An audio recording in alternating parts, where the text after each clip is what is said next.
অনেকেই বলছে যে ইন্দিরা গান্ধী 1971 সালে যা করেছিল, যে সাহস দেখিয়েছিল, মোদি সেই সাহস দেখাতে পারছে না। যুদ্ধ মাঝপথে সিজফায়ার হয়ে যাওয়ার পরে অনেকে এই কথা বলছে। কিন্তু একটা জিনিস খুব ভালোভাবে মনে রাখা দরকার, যে 1971 সাল আর 2025 সালের মধ্যে আকাশ পাতাল পার্থক্য রয়েছে। 1971 সালে সবচেয়ে বড় যে জিনিস, পাকিস্তানের কাছে কোনো নিউক্লিয়ার বোম নামক কোনো বস্তু ছিল না। কিন্তু 2025 সালে আজকে পাকিস্তান নিউক্লিয়ার পাওয়ার। আপনি বলতে পারেন পৃথিবীর বুকে কোনো দেশ আজ পর্যন্ত এই ক্ষমতা দেখিয়েছে যে একটা নিউক্লিয়ার পাওয়ার যার কাছে রয়েছে, নিউক্লিয়ার বোম যার কাছে রয়েছে, সেই দেশের অভ্যন্তরে গিয়ে জঙ্গি ঘাঁটি ভেঙেছে? এটা একটা কত বড় সাহসিকতার পরিচয় থাকলে সেই দেশের সরকারের এবং সেনার কত বড় সাহসিকতা থাকলে একটা নিউক্লিয়ার পাওয়ার স্টেটের অভ্যন্তরে গিয়ে জঙ্গি ঘাঁটি গুড়িয়ে দিয়ে আসতে পারে। তো মানে অসীম সাহসিকতার পরিচয়। ইন্দিরা গান্ধীর সময় 1971 সালে এই বিষয়টা ছিল না। আজকের দিনে দাঁড়িয়ে সেই সময়ের সাথে তুলনা করা একেবারেই যায় না, দুটো জিনিস মেলে না। আজকের দিনে যখন কনভেনশনাল ওয়ার হবে, কনভেনশনাল ওয়ারে পাকিস্তান কখনোই ভারতের সমকক্ষ নয়, হারবেই হারবে। কিন্তু যখনই পাকিস্তান হারার জায়গায় চলে যাবে, তখন কি গ্যারান্টি আছে যে সে নিউক্লিয়ার নিউক্লিয়ার বাটন প্রেস করবে না? আজকে বলুন তো, যদি একটা সমস্ত কিছুরই একটা জায়গায় একটা সীমারেখা রাখতে হবে। এই যে সিজফায়ার যে হয়েছে, আজকে বিভিন্ন দেশ, শুধু আমেরিকা নয় আরো অন্যান্য দেশ কথাবার্তা বলেছে, বলে পাকিস্তান থেকে রিকোয়েস্ট এসছে ভারতের কাছে, ভারত সিজফায়ারে রাজি হয়েছে। পরবর্তীকালে আবার পাকিস্তান সিজফায়ার ভায়োলেট করেছে, ভারতও তার প্রত্যুত্তর দিয়েছে। কিন্তু বিভিন্ন মহল থেকে কি হয়, যে বিভিন্ন লোক বিভিন্ন রকম কথা বলে, অর্থাৎ কিনা ও সরকার ভয় পেয়ে গেছে। মানে কখনো বলা, যখন আঘাত এলো পয়েলগামে, তখন বলা হলো যে ইন্টেলিজেন্স ফেলিওর। আবার যখন সেনাবাহিনী যখন ড্রিল প্র্যাকটিস করছে, তখন সময় নিচ্ছে প্রত্যাঘাতের জবাব দেওয়ার জন্য, যখন একটু সময় নিচ্ছে তখন সমালোচনা শুরু হয়ে গেল, আও কিছু এতদিন কিসের লাগে। যখন প্রত্যাঘাত শুরু করলো, তখন বলা হচ্ছে যুদ্ধ নয়, শান্তি চাই।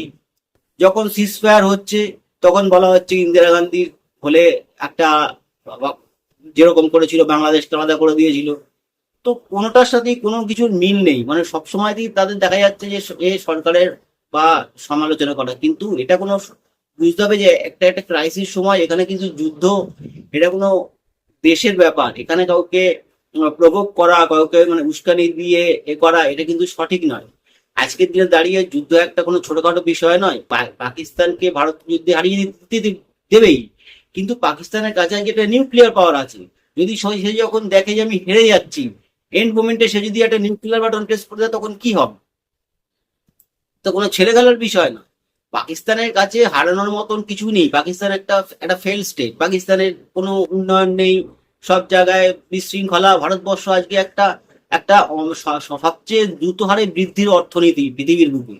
ভারতবর্ষ আজকে মানে ফোর্থ লার্জেস্ট মানে ইকোনমি জিডিপিতে, আরো অগ্রসর হওয়ার অসীম সম্ভাবনা। সেখানে দাঁড়িয়ে ভারতবর্ষকে প্রতিটা পদক্ষেপ চিন্তা ভাবনা করে নিতে হবে। আমাদের তারা জঙ্গিহানা ঘটিয়েছে, প্রত্যুত্তরে আমরা তাদেরকে অনেক বেশি ক্ষতি করে দিয়েছি। অনেক বিমান ঘাঁটি ধ্বংস হয়ে গেছে, অনেক সেনা ঘাঁটি ধ্বংস হয়ে গেছে, অনেক জঙ্গি মারা পড়েছে, যথেষ্ট প্রত্যুত্তর দিয়েছি। জল বন্ধ করে দিয়েছি, জলও দেওয়া হবে না, যথেষ্ট প্রত্যুত্তর হয়েছে। এবার যদি সেখান থেকে আবার যদি সিজফায়ারের রিকোয়েস্ট আসে, অবশ্যই আমাদের বিবেচনা করে দেখা উচিত। কেননা যুদ্ধ যেরকম শুরু করতে হবে, যুদ্ধ যদি একটা জায়গায় দাঁড়িয়েও টানতে হবে, একটা জায়গায় দাঁড়িয়েও টানতে হবে। কেননা আদি অনন্তকাল চালানোটা কোনো যুক্তিকতা নেই। কোনো যুক্তিকতা নেই আদি অনন্তকাল চালানোটা। আর মেরে শেষ করে দেবো বলতে, আজকের দিনে দাঁড়িয়ে নিউক্লিয়ার পাওয়ার সবার কাছে সবার, তো এর শেষ কোথায় হবে? কে কাকে শেষ করবে? এর তো শেষ কিছু বলে হবে না। তো ভারতকে সামনের দিকে এগিয়ে যেতে হবে। সেই বুঝেই কিন্তু সরকার বারে বারে মিটিং ডাকছে, সিদ্ধান্ত নিচ্ছে। কিন্তু দেখা যাচ্ছে বিভিন্ন ক্ষেত্র থেকে বিভিন্ন রাজনৈতিক দল, বিরোধী রাজনৈতিক দল, তারা সবকিছুতেই রাজনীতির কথা চিন্তা করছে, যে রাজনৈতিক লাভ কিসে হবে। যে এই মোদি পারলো না ইন্দিরা গান্ধীর মতন। ইন্দিরা গান্ধীর সময় কি পাকিস্তানের নিউক্লিয়ার বোম ছিল? সমস্ত কিছু সমালোচনা করলেই হয় না, প্ররোচনা দিলেই হয় না, প্রভোকেশন দেওয়া, উস্কানিমূলক কথা সর্বক্ষেত্রে সব জায়গায় ঠিক না। এটা আমাদের কিন্তু মাথায় রেখে চলতে হবে। পাকিস্তানকে আজকে তুর্কি ড্রোন দিচ্ছে, চীন পেছন থেকে সমস্ত এয়ার ডিফেন্স সিস্টেম দিচ্ছে, মিসাইল দিচ্ছে, কোনোটা কাজ করছে না, কোনোটা কাজ করছে। যাই হোক, তারা বিভিন্ন রকমের সাহায্য পাচ্ছে। তা সেইখানে ভারতকে সেইভাবে ডাইরেক্টলি সাহায্য করার মতন কেউ নেই। রাশিয়া, ইসরায়েল হয়তো করছে, কিন্তু ভারতকে মূল একার জোরে লড়তে হচ্ছে মূলত। তো সমস্ত কিছু আমরা তাদের উপযুক্ত জবাব দিয়েছি, যথেষ্ট উপযুক্ত জবাব দিয়েছি। তারা যথেষ্ট ভীত, সন্ত্রস্ত। আবার পরবর্তীকালে হলে আবার হবে, কিন্তু কোথাও একটা শুরু যেমন হবে, কোথাও একটা শেষেরও জায়গা রাখতে হবে। এটাকে কিন্তু আমাদের সকলকে বিবেচনার মধ্যে রাখতে হবে। শুধু সমালোচনা করে যাব, বিভিন্ন রকম ভাবে বিভিন্ন ক্ষেত্রে সরকারকে সমালোচনা করে যাব, এবং এই কঠিন পরিস্থিতিতে, এবং সমালোচনা গণতান্ত্রিক দেশে তো আলোচনা সমালোচনা হবেই, কিন্তু যখন একটা যুদ্ধের মতন বিষয়, সেক্ষেত্রে ওরকম পারলে না কেন, ওরকম হলো না কেন, প্রত্যেকটা পরিস্থিতি আলাদা। ভারত পৃথিবীর বুকের কোন দেশ আছে, আমাকে বলতে পারেন পৃথিবীর বুকে কোন দেশ আছে যে একটা নিউক্লিয়ার পাওয়ার স্টেটের অভ্যন্তরে গিয়ে আহ জঙ্গি খতম করেছে, জঙ্গি বেশ গুড়িয়ে দিয়েছে? এত বড় সাহস ভারতবর্ষই দেখাতে পেরেছে। এটা কোনো ছোটখাটো বিষয় নয়, কোনো মুখের কথা নয়, কোনো ছেলে খেলা নয়।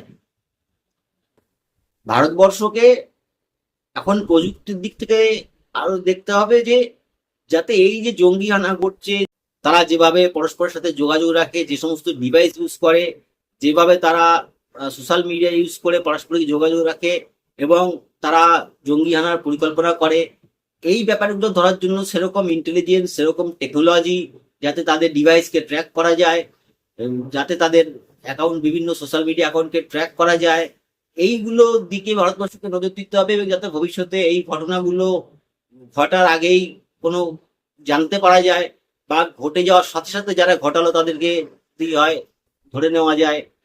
এই বিষয়গুলোকে গুরুত্ব দিতে হবে। এখন সব সময়তেই একদম যুদ্ধ হচ্ছে শেষ অস্ত্র, শেষ রাস্তা। এইগুলোকেও আগামী দিনে আমাদের ভারতবর্ষকে গুরুত্ব দিয়ে দেখতে হবে, যাতে প্রথমেই এই জিনিসগুলোকে আমরা আটকাতে পারি।